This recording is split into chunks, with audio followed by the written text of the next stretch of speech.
So another question I get a lot of times from independent contractors or people that own small businesses and they're self-employed is, what docs do I need exactly in order to get pre-approved?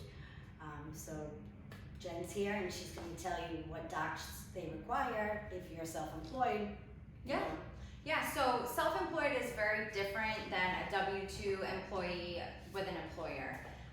You are a self-sufficient business, and as a lender, I need to make sure that your business is sustainable enough to pay a mortgage. So some of the documentation that we need would be a business license. If it's a type of business that requires a license, we need to make sure that you're actively licensed to do that work. That's a good start.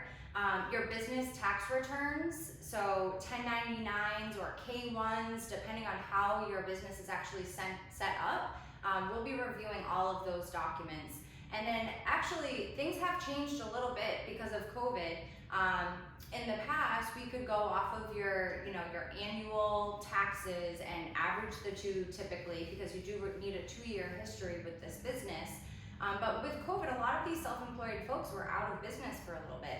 So once they're back in business, we need to show that their year to date is actually reflecting what their averages were for the past 2 years. And we could actually be verifying that with deposits into your bank account.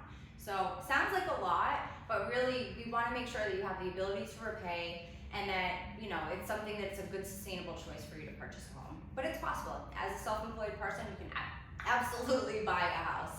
Absolutely.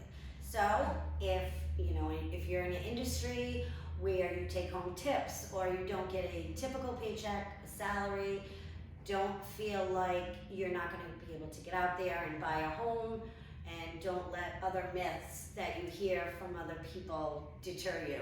Give us a call, speak with a lender, speak with a real estate agent, and we're always here to help you on your journey to homeownership.